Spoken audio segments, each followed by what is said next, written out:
21st Platoon. Hard drop. Secure our landing zone. Understood. Over the target in 5. Hang on to your helmet.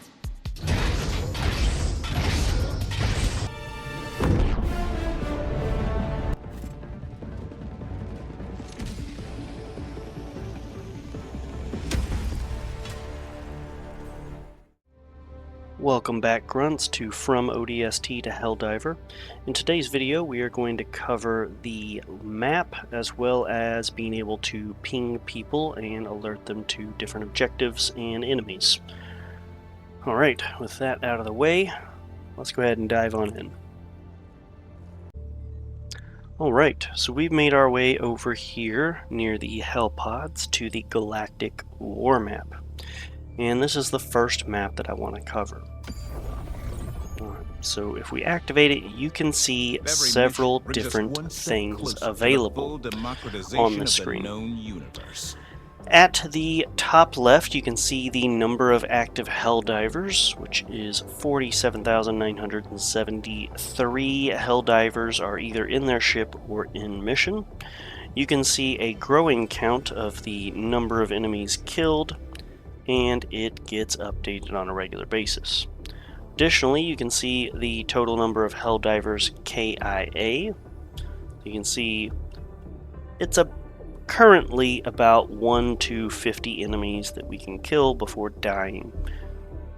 It's not terrible, but we can up those numbers. And then additionally, there's also a running count of the total number of bullets fired. Now, this gets updated after missions are completed, and the number will go up after a certain, I think every maybe 30 seconds or 1 minute, it counts all of the data. Yeah, so that's good numbers getting updated. Maybe it's just whenever a mission's done. But regardless, you can see the raw numbers from the game right there. And additionally, on the right, we have a whole lot of text going on.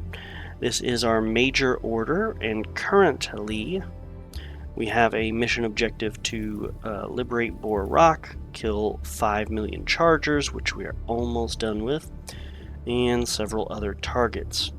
As well as that, there's also things like extracting with samples, which we've already completed. If we are able to complete this major order, which typically lasts for about 1 week, every single player of Helldivers will receive the reward of 50 medals. This is fantastic. If you guys see that there's a major order and there's an objective such as the killing chargers objective right there, and we only have a day and 14 hours left to complete that part of the major order, please hop in and do your most to try to resolve that. If you scroll down a bit with the right thumbstick, you can also always see a personal order, and these refresh every single day. And for today's order, it is to successfully extract with 10 common samples, and upon completing that, you'll receive 15 War Bond medals. That's fantastic. I do recommend, guys, as you're playing, try to accomplish the personal orders every day if you can, and occasionally there may be some personal orders that you won't be able to access when you first jump in the game. For instance, kill 15 enemies with the spear is not going to be accessible to anyone starting out because you don't have the spear unlocked. Those type of personal orders are not as frequent and common as things like extract with 10 samples, kill chargers, kill illuminate, kill whatever. They'll have different things. A lot of the times it'll be extract successfully from a mission 3 times, things like that. They'll be really easy to get, and they will immediately award 15 medals, which you can use in War Bonds to unlock more gear. So I highly recommend that you knock those out. Additionally, on occasion, there's more than just the major order and the personal order. There will occasionally be minor orders, and I think those last for 2 or 3 days. And they will occasionally just pop up, and it again acts like the major order where every player playing can work together to knock that out. And once we do that, we will receive, I think it's maybe 15 or 25 war bond medals. So if you also see those, feel free to participate and join in on those. Although you are 100% fine to go about doing whatever makes you happy in this game. You don't particularly have to participate in the major and minor orders, but I do definitely recommend participating in the personal orders 100%. It's guaranteed medals every day, and you're just throwing it away if you don't knock them out. And sometimes you'll knock them out without even realizing what the personal order even was. Additionally, you can see at the bottom right here, we have dispatches. Tyranny Park 2 expansion secured. It's got notifications for us. And then with the right trigger, you can also see the effects, which is the FRV, the Fast Recon Vehicle, is available to all Helldivers currently, which is basically the Warthog for all of you Halo players out there. And then we also have the Orbital Napalm Barrage is available to all Helldivers as well. So we actually get 2 really good stratagems available all of the time during this, I think just during the major order, and they change depending on the major order, but having access to the FRV and the Orbital Napalm Barrage right now really means you're dropping into the mission with 6 stratagems available. Pretty nice. Alright, so we've covered that. Now at the top right, you can see we have the social. If I click with the right, you can see friends list, recent players that you've played with. I don't have any right now because I've been recording these videos. Friend request, currently no friend request right now. You can see blocked players in case someone's griefing you. And I can also generate a friend code if I hit the Y button. Now, this may not be a permanent friend code, but if you are watching this video, go ahead and give it a shot, and if it is valid, that means it lasts for several days. I'm recording this on the 17th, and this video is supposed to come out on the 22nd, so it's going to be 5 days from now. We'll see. But yeah, if you guys end up hopping in on the Xbox, or if you are current players and you've been watching this series and you have any feedback, let me know in the comments down below, and also maybe add me on the friend code here. I'm always up for some games of Helldivers 2. You've also got all the other options here. You can see what's in game, you have access to the tutorial, you can see the credits for the game, quick game, and all the other options that you've got. I'm sure lots of this is going to be different when you're on the Xbox because graphics usually doesn't get changed on the Xbox, and keyboard and mouse may be available. Xbox has been doing that quite a bit lately, but yeah. Alright, so that was with the right thumbstick. If we do the left thumbstick, you can see there's a hints section, and it does a pretty good job of walking you through all these different areas, which I do recommend you guys, if you are unfamiliar with this, go ahead and go through the hints and just check it out. That'll probably help you, if not just as good as what this video is doing, maybe even better. Now, additionally, with the old select button, we can look at the Democracy Space Station. Now, right now, there are no active actions and no actions available. But if we go over here to actions, we can see different things. They will be available eventually. And you can contribute to these once they are available. You can see I can donate common samples, or I could donate rec, or I could donate rare samples.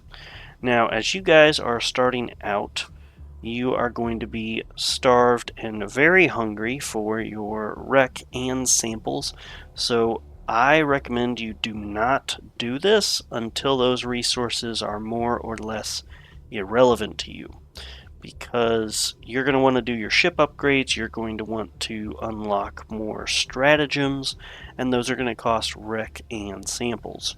So I highly recommend you don't actually use the Democracy Space Station other than checking it out and see what's happening right now. But essentially, depending on what you donate to, you might get different bonuses. Now currently those bonuses, if we look back here under effects, is we have the FRV and the Orbital Napalm Barrage. And those came directly from the Democracy Space Station. Now, additionally, there is the Democracy Space Station floating around the war map. Currently is hovering above Pandion XXIV, and you are free to vote. This is where voting comes into play in this game. You can pick several different locations for the Democracy Space Station to move to. Now, you can always vote to have it stay right where it's at, which currently, I think that's not a horrible idea. So I'm just going to go ahead and vote. And I have now voted. Now, how frequently can you vote? I don't remember off the top of my head, but on occasion, just pop in, see if you can vote. Voting 100% is encouraged by Super Earth. Hail Super Earth. Yeah, wherever the Democracy Space Station is at is also going to receive additional benefits, so just keep in mind. You can see that it's over here currently, and if we zoom on in, you can see that it is actually right there. You can see the picture of the planet has the Democracy Space Station right there. Alright, so that is the overview when you're just initially looking at this. But now let's go ahead and dive on into what exactly this map is even used for. Well, at the bottom of the screen you can see we have different difficulty sliders that we can do. You can go from currently levels 1 to 10, though that might get updated in the future. It used to be, when the game launched, it only went up to 9, and they added 10 only a little bit later. Now you can also additionally just hit the X button for a quick play match. I'm not going to do so right now, so that this recording is not too chaotic. But you can find matches pretty easily that way as well. And if we go ahead and rotate around, let me go ahead and open up. If I go to this section that is controlled currently by the Terminids, let's say I want to fight some Terminids, I would come over here. You can see the planet is Esker. And even just looking at it, you can see how much resistance it has, what percentage it is liberated currently. And if I hit A, I can look at all this, and I can find ongoing missions by hitting the Y button. And that's going to pull up other players that are currently in mission. So if I wanted to join this guy's mission, I could just hit A button there. These are different from the standard mission. So you can see if I go to this mission, it's going to be me playing from the initial start right here. If I activate this, it's going to put me there, and then the ship is going to actually travel to that solar system and hover above that planet. Jump complete. Alright. Mission preparation. Now, let's say that I actually didn't want to do this mission. I could activate the map again and hit the B button. And let's say I want to actually look at a different mission here. Let's find one here, peacekeeping operation. And let's say I actually want to do the upload escape pod data. And I hit the A button. You will notice the ship is actually going to go over to that part of the planet. Orbital thrusters.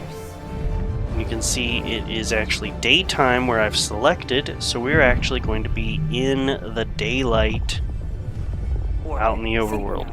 So keep that all in mind, guys. It's actually a really nice touch that they added to the game, that your ship is actually going to be where it says it is. So, let's see here, if I do that. If I come over here to my Hell Pod, you can see the map a little bit more. See, this is the actual map for the mission. You can see this right here is some kind of broken up bits. It's an inaccessible area, and the rest of it seems to be available. The map has a key showing that that's about 100 meters, which would be 1 square is 100 meters. Up and down, just about, maybe a little bit less. But you also may see there is a border here. I can't go past the border. You can also see from this map right here, there's the extraction zone right there, as well as an objective. Now this is a level 1 trivial map, which is a relatively small map. And if we hop back out over here, we have the planet. I hit the B button. From here, I can go ahead and rotate and get to rank 10 missions, the Super Helldive. And when I go over here, you can see there's actually 3 missions available. So we can talk a little bit about difficulties right now. No matter which mission from this you decide to complete first, if you see at the left over here, the first of these 3 missions that you complete will give you 9 Warbond medals. The second one will give you 12, and completing the third mission will give you 15 Warbond medals. So in total, if you're keeping track, that's 36 Warbond medals if you complete all 3 missions in a Super Helldive. And if we go back to the trivial map, we can compare that to the 1 Warbond medal for completing the 1 mission. That's kind of how that works. If you go to level 3, you can see we have 2 missions. The first mission gives us 2 Warbond medals, and the second one gives us 4 Warbond medals. It doesn't matter which order you do these missions in. The first one gives you 2, and the second one gives you 4. And you can see all that from different difficulties here. Now, let's say that I picked the emergency evacuation. This is now going to travel over to where I selected.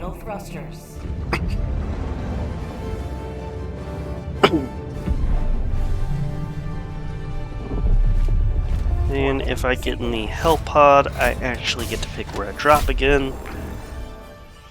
And you can see we have a bit of an issue here with this one. It is heavily in fog. This is kind of one of those environmental effects that you get for having a Super Helldive mission. And if we hit the right trigger, you can see at the bottom right here, you see that we have access to the FRV, we have access to the Orbital Napalm Barrage, and then we have environmental conditions, acid storms. Corrosive acid storms temporarily reduce armor effectiveness for both enemy and friendly units. So when the acid storm is on, everyone has less armor. The operation modifiers is the atmospheric spores. The map is obscured by bug spores, which is why you can't see much. And additionally, you have the roving shriekers. Flying shrieker swarms traverse the battlefield, which means little flying things that are so annoying are going to periodically harass you on this map. Now, that is because we are on a level 10 mission. The lower the difficulty of the mission, the less environmental effects there are.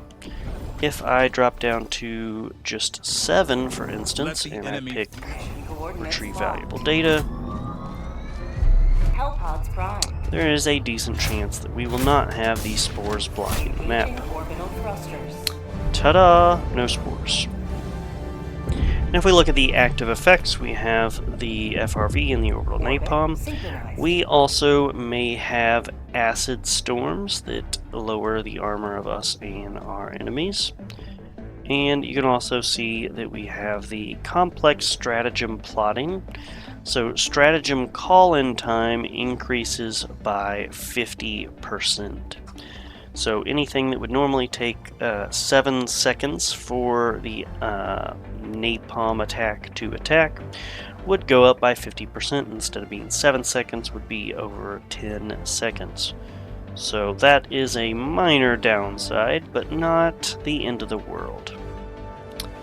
So just keep in mind, depending on the difficulty you have, you might get environmental conditions and operational modifiers. But regardless, this is the overview map. And we can see from here, there is an optional side objective to eliminate the terminate illegal broadcast here. We also have the main missions here in orange to collect encrypted hard drive, as well as reactivate the power generator, and the final objective of upload data via local relay. And you can read up a little bit on what objectives you have in a mission, and this also helps you decide where would be best to land. So if I see something like this and this little crappy mountainous thing that's probably impassable, especially for everyone on the team, you yourself could get like a hover pack, maybe make it over, but most of the team probably won't have that, so keep that in mind as well. I'm seeing this. I know that I do want to complete the side objective. I do want to knock this out and then this before completing that. So if I drop here around about, I would immediately be able to take that out, then move here, then there, and then there.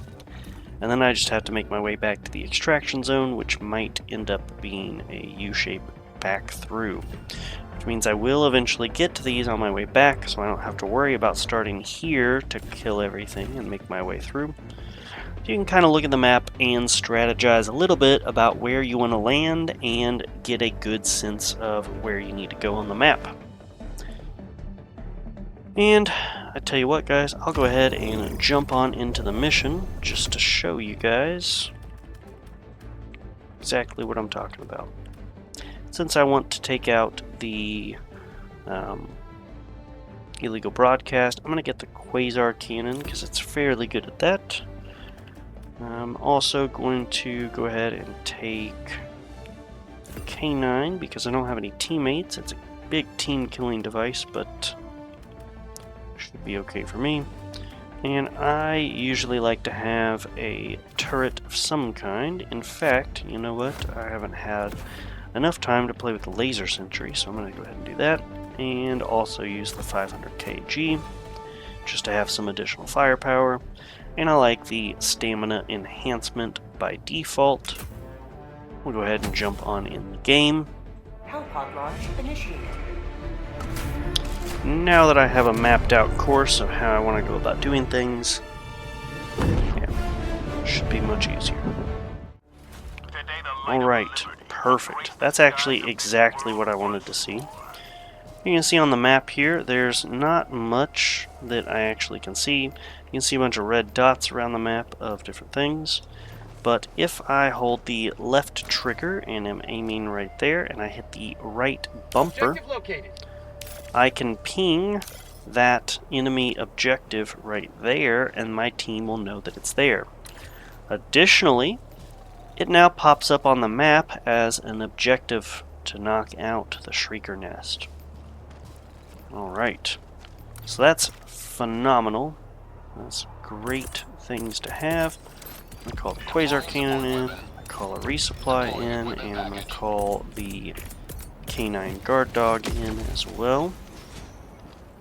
You also want to make sure when you're calling things in that you're not under a cliff. For instance, being underneath that, it will land actually up top there and not in front of you, which could be quite troublesome.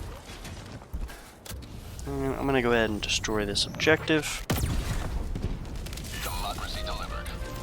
And as you can see, now that I've destroyed it, it's no longer on the map.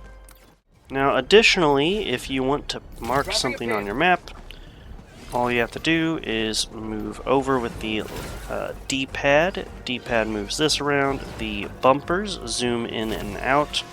And if you hover over something on the map, such as the Shrieker Nest, and hit the A button, you can place a marker on it, which will show up on the compass for not just you, but also all of your teammates. Ah, dang. But this also actually is convenient, because it's also going to show that once you have marked something on the map, and you die, you no longer have it marked on the map. And if you want to mark it again, you will have to go over and activate it again. This is very useful. In mission, you'll see a lot of people end up marking wherever they're planning on going on the map, even if it's not an objective and you're just saying, for instance, let's just go to a specific location. This is why I hate the Shriekers, guys. And game wants to spawn me in right next to all this stuff. So anyways, let's say I just want to rally over here. You can do that as well, and it'll just show up as a location on the map. Alright, so we are back in a much lower difficulty mission, and I'm relatively hidden. Let's say I want to ping to my teammates where some enemies are. They were just in the fog. You can see that ping got me nowhere, but that will show me an enemy. Now if I ping the same thing, cancel it. Now what happens on the map when I'm pinging them? They're going to show up only in radar range. They're not going to show up forever, and you won't see them on the map. So keep that in mind as well, that in general, if you want to call something out, our best luck is to actually open it on the map there. You can see I can zoom way in and way out. You can see that that is an objective, and if you go over the objective and you're lined up correctly, you should be able to mark it, and then it will show up to everyone as the actual objective as opposed to just a location. So I think communication is definitely key in any cooperative game, and this is no exception. This is one of those. Marking something on the map is definitely in your best interest. As well as if you see a particular enemy that you're talking about, like let's say a charger appeared and I really wanted my teammates to kill the charger. Best way to do it is to not just talk about it, but also ping it and then run away. Or fight it, I don't know. But pinging it is definitely a good call out for your teammates. I guess we'll talk about compass for a second. You can see I have a objective little question mark thing right here, and this is generally a point of interest. Now this one just had a note, but on occasion these points of interest will have really good things like loot. This is how you can gain requisition slips and medals and other things in game. Sometimes there'll be ammo and grenades and even samples. Also the entrenchment tools you might find along the way. And you will see there are these things right here. Now, they aren't usually accessible except for explosions. A lot of times people will throw grenades, but several support weapons do a fantastic job of opening them as well. And you can see here, I have found me some super credits, as well as rec slips. You can also find medals, but in general, if the map is showing you question marks, you do want to go over there and check those out. Those will give you loot, give you currency, and allow you to buy more things in the superstore, as well as war bonds, and ship upgrades and new stratagems. So a lot of times the key to success is to roam around the map and cover all your bases. Additionally, whenever you uncover one of these locations, you can see this minor point of interest here. It is gone It's kind of turned into that little circle with the gems sticking out of it. That is because I have seen everything there is there. This one says it has the gems thing. That means that the location has more things than what I've uncovered. And I think it's referring to the common sample here. Yeah, and now you can see if I walk away, I have now officially looted it for everything that it's worth. Just keep that in mind as well. If you're looking at the map and you see a bunch of gems that people have discovered and they are not turned into this, that means there's a decent chance there's something there that they overlooked. So keep that in mind as well. I think that is now officially just about everything I have to say about the map. Hopefully this was pretty good information for you guys. You learned a thing or two and are a little more prepared for when this game releases. Should be in just a couple of days. Alright, Helldivers, I will see you out on the battlefield pretty soon. Hey guys, thank you so much for watching this episode of From ODST to Helldiver. If you found any of the information in this video useful, please go ahead and leave a like. And if you have any questions about anything, you want some clarification, or maybe you want to sync up in-game, go ahead and leave a comment down below, and maybe I can add you. We can get a couple of games together. And if you want to see a couple of more videos like this, why don't you go ahead and subscribe? That would really, really be appreciated.